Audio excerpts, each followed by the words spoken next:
Halo semuanya, perkenalkan nama saya Melisa Angela Lemban Batu. Saya dari Prodi Ilmu Pemerintahan Fakultas Hukum Angkatan 2023 Universitas Jambi. Di sini saya akan mempresentasikan mengenai siklus dan juga struktur APBN atau anggaran pendapatan belanja negara. Di sini saya akan mempresentasikan dari mata kuliah Tata Kelola Keuangan Pemerintahan yang diampu oleh Bapak Alfa Beriansyah, SIP MIP. Yang akan kita bahas pertama yaitu siklus dari anggaran pendapatan belanja negara ini, dimana yang akan saya bahas di sini yang ada 2 poin, siklus dan juga struktur. Nah, sebelum kita masuk ke siklus ataupun struktur dari APBN itu sendiri, kita harus mengetahui apa sih itu APBN. Nah, APBN itu sendiri adalah anggaran pendapatan belanja negara, di mana di dalamnya ini terdapat dari pembelanjaan, pengeluaran, anggaran, penerimaan. Nah, jadi APBN ini itu termasuk ke dalam pengeluaran dan juga pendapatan, dimana dalam pengeluarannya itu ya pemerintah mengeluarkan biaya ataupun anggaran untuk membelanjakan apa-apa saja yang perlu untuk penyelenggaraan pemerintahan. Sementara untuk pendapatan, yaitu pemerintah mengelola pendapatan itu dari pajak, dari kekayaan alam ataupun hasil-hasil BUMN. Jadi APBN ini itu merupakan salah satu yang berkaitan dengan pengeluaran dan juga pendapatan dari pemerintah. Kemudian siklus APBN. Siklus APBN ini sendiri berbicara mengenai yang pertama penyusunan, yang kedua pengesahan, yang ketiga pelaksanaan, yang keempat itu evaluasi, dan yang terakhir itu adalah pertanggungjawaban. Kita akan lihat secara satu persatu. Yang pertama itu adalah penyusunan APBN, di mana dalam penyusunan APBN ini itu pemerintah menyusun rancangan APBN berdasarkan rencana kerja pemerintah RKP dengan memperhatikan kondisi ekonomi, sosial, dan politik. Jadi pada penyusunan dari APBN ini itu pertama sekali itu harus dirancang dulu, maka ada yang dinamakan dengan rancangan APBN atau RAPBN. Jadi sebelum APBN ini disetujui ataupun disahkan oleh DPR dan juga pemerintah, APBN ini yang tadi sudah disebutkan RAPBN ini itu dirancang terlebih dahulu, apa-apa saja mengenai anggaran berapa, mengenai pengeluaran berapa yang akan dibelanjakan. Maka setelah sudah disusun yang RAPBN tersebut, maka diserahkan kepada DPR. Nah, tujuan diserahkan kepada DPR itu akan dibahas bersama-sama dengan pemerintah.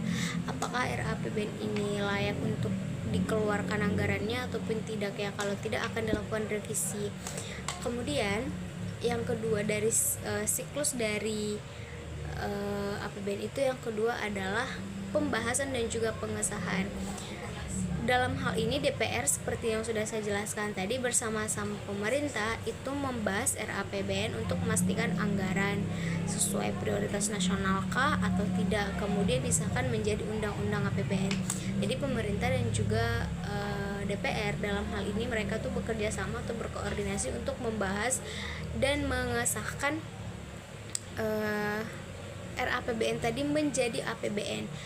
Di analisis dulu apakah memang RAPBN ini itu memprioritaskan kebutuhan nasional atau tidak. Selanjutnya itu adalah pelaksanaan. Setelah dari penyusunan, pengesahan atau pembahasan, kemudian dilaksanakan. Setelah disusun, setelah disahkan menjadi undang-undang APBN, maka dilaksanakan oleh pemerintah. Dalam pelaksanaannya ini tentu setelah disahkan itu APBN dilaksanakan ya harus sesuai alokasi anggaran. Jadi pelaksanaan ini juga dikelola oleh kementerian ataupun lembaga serta pemerintahan daerah. APBN ini itu dirancang untuk 1 tahun ke penyelenggaraan pemerintahan. Jadi RAPBN ini itu dirancang di awal tahun untuk 1 tahun ke depan dalam penyelenggaraan pemerintahan, apa-apa saja yang dibutuhkan dalam 1 tahun ke depan, apa-apa saja yang akan dikeluarkan, bagaimana pendapatan untuk 1 tahun ke depan. Nah, itu dibahas di awal tahun. Jadi dalam penyelenggaraannya ini yang bekerja sama itu ya tentu lembaga maupun serta lembaga ataupun pemerintahan daerah. Nah, dalam pelaksanaannya ini juga ya harus dilaksanakan sesuai dengan alokasi anggaran yang sudah disahkan di Undang-Undang APBN tersebut. Jadi tidak ada penipuan-penipuan lagi karena memang sudah disahkan menjadi Undang-Undang APBN dan siap untuk dilaksanakan. Kemudian yang selanjutnya itu adalah pengawasan dan evaluasi. Jadi pengawasan dan evaluasi setelah disusun, disahkan, dilaksanakan ya tentu suatu kebijakan ataupun program itu harus dievaluasi, harus diawasi. Apakah anggaran-anggaran yang sudah dikeluarkan tersebut sesuai dengan topoksinya atau sesuai dengan memang cara kerja dan juga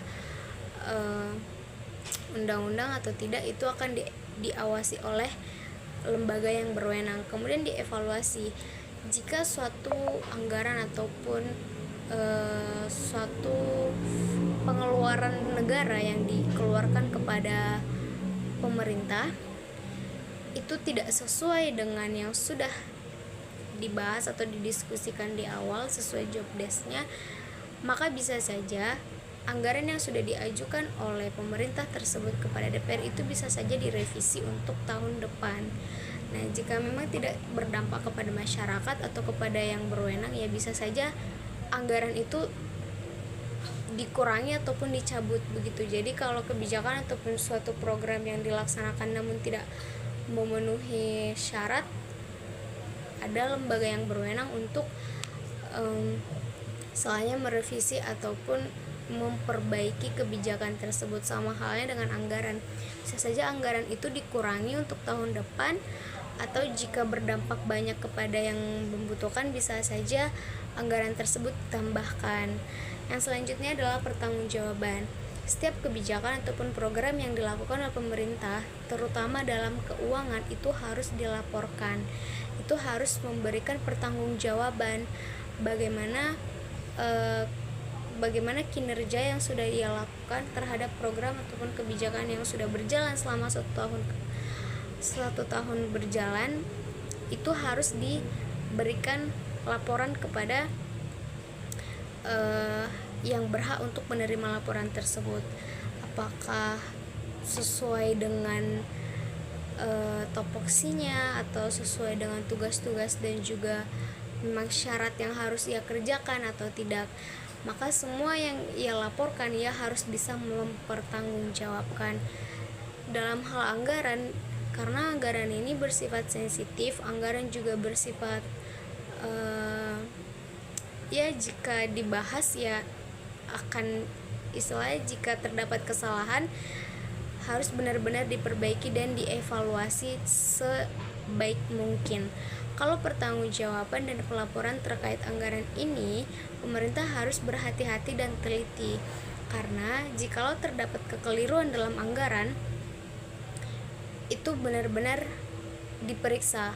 Bisa saja dalam hal anggaran ini, pemerintah yang tidak teliti maupun tidak mempunyai integritas atau tidak akuntabel dalam melaksanakan pemerintahan, bisa saja BPK sebagai lembaga non-kementerian itu bertanggung jawab untuk memeriksa mereka. Jadi dalam pertanggungjawaban ini pemerintah harus benar-benar bekerja sama dengan staf-staf ataupun sesama pemerintah untuk mempertanggungjawabkan anggaran ataupun 1 tahun penyelenggaraan pemerintah. Setelah siklus maka akan membahas tentang struktur, karena pada materi kali ini yang dibahas adalah siklus dan juga struktur APBN. Nah, struktur APBN itu apa sih? Anggaran pendapatan dan belanja negara, di mana di struktur dari APBN ini tuh terbagi menjadi 3 komponen. Yang pertama adalah penerimaan negara, yang kedua belanja negara, dan yang ketiga pembiayaan.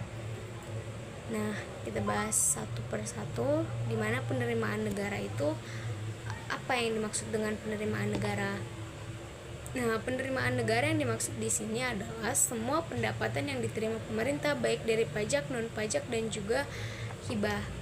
Nah, jadi pemerintah itu memiliki pendapatan baik dari pajak, baik dari non pajak maupun hibah. Dari pajak di sini bisa saja yang pertama itu pajak PPN atau pajak pertambahan nilai, pajak penghasilan, pajak bumi bangunan, pajak barang-barang mewah maupun pajak-pajak lainnya yang diatur dalam undang-undang. Jadi dalam hal ini dalam penerimaan negara itu termasuk pajak itu sama satu menjadi pendapatan bagi negara. Selain dari pajak ada juga yang namanya non pajak. Jadi non pajak ini tidak serta-merta diwajibkan untuk masyarakat seperti pajak menjadi iuran wajib. Namun kalau non pajak ini tuh lebih ke instansi ataupun suatu lembaga yang mengelola suatu perusahaan, namun bisa saja pajaknya itu disetor kepada pemerintah seperti BUMN. Jadi BUMN ini kan suatu perusahaan yang didirikan di bawah naungan dari pemerintahan, jadi pajaknya itu masuk kepada pendapatan pemerintah. Selain BUMN juga terdapat seperti ya kekayaan alam yang berada di Indonesia, seperti di kota-kota yang tertentu ataupun wilayah-wilayah tertentu.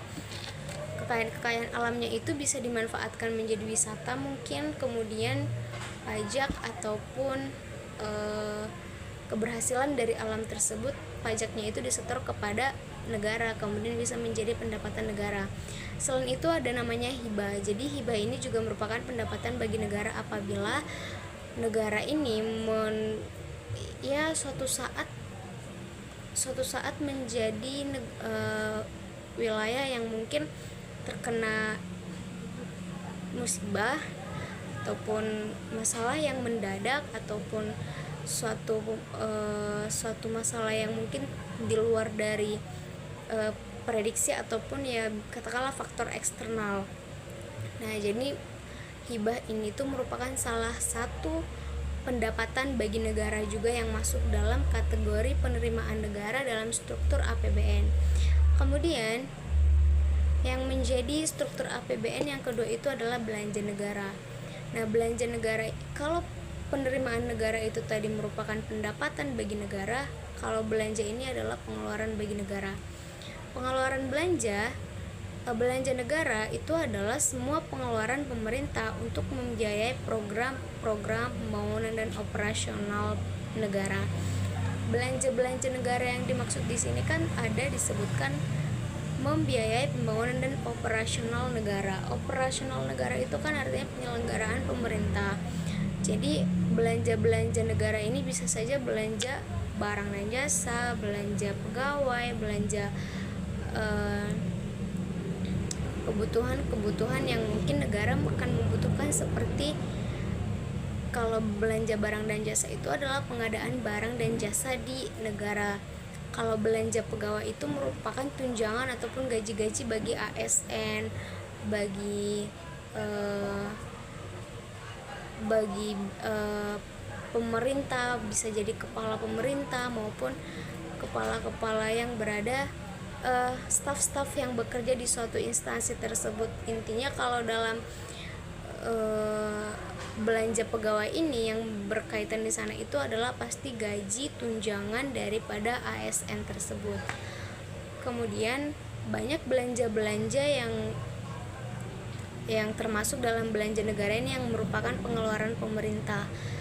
Selain belanja operasional itu belanja jasa dan barang sudah. Kalau belanja operasional ini seperti pengadaan alat tulis kantor. Jadi setiap kantor maupun setiap instansi itu ya harus membutuhkan ATK, baik itu dari alat tulis yang paling kecil mungkin sampai ke fasilitas ataupun fasilitas sarana yang menunjang pemerintahan ataupun penyelenggaraan suatu pemerintahan di instansi atau lembaga.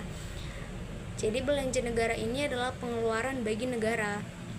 Kalau penerimaan negara adalah pendapatan yang berasal dari pajak, non pajak maupun hibah.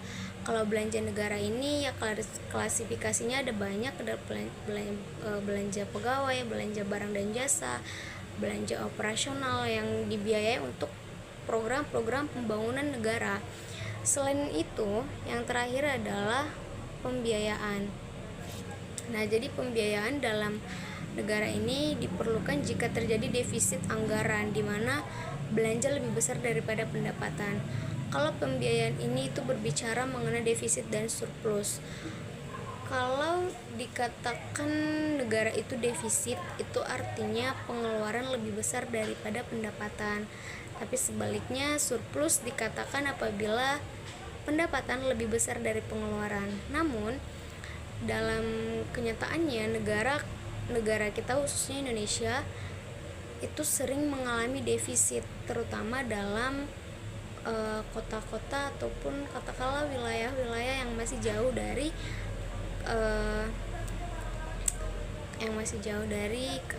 suatu wilayah atau desa yang berkembang atau sudah menjadi desa yang swadaya masyarakatnya itu sudah luas ataupun sudah tinggi ya. Jadi defisit ini itu merupakan salah satu pembiayaan dalam struktur APBN, di mana defisit ini seperti yang sudah saya jelaskan tadi bahwa pengeluaran lebih besar dari pendapatan. Untuk menutupi dari minusnya anggaran ataupun minusnya keuangan dalam suatu negara, maka langkah yang diambil itu adalah obligasi. Obligasi ini merupakan penjualan aset-aset barang berharga dalam negara. Jadi bisa saja negara itu menjual aset berharganya supaya apa? Supaya defisit tadi tertutupi. Kemudian dari defisit ini karena ketika negara berutang kepada luar negeri, hutang yang diberikan oleh luar negeri itu hanya untuk pembangunan infrastruktur. Jadi terkadang negara itu defisit ada untungnya. Mengapa? Meskipun mereka defisit, anggaran yang sudah mereka pinjam dari luar negeri tadi itu digunakan untuk infrastruktur. Meskipun defisit, infrastruktur ini masih bisa dikatakan membantu. Mengapa? Karena mempunyai orientasi jangka panjang dan ya kemungkinan akan menghasilkan pendapatan bagi negara. Kemudian surplus ini adalah ya adanya lebihnya anggaran maupun banyaknya pendapatan yang dikeluarkan, yang diberikan dari infrastruktur yang sudah dijalankan oleh pemerintah. Jadi kesimpulannya adalah siklus dan struktur APBN ini yang mencakup di mana siklusnya itu ada tadi penyusunan, pengesahan, pelaksanaan, pertanggungjawaban dan juga pelaporan. Kalau strukturnya itu ada penerimaan, pembelanjaan dan pembiayaan negara. Itulah penjelasan mengenai siklus dan juga struktur anggaran pendapatan belanja negara. Saya Melisa Angela Lamban Batu. Saya minta maaf apabila ada penyampaian yang salah ataupun penjelasan yang salah. Sekian dan terima kasih.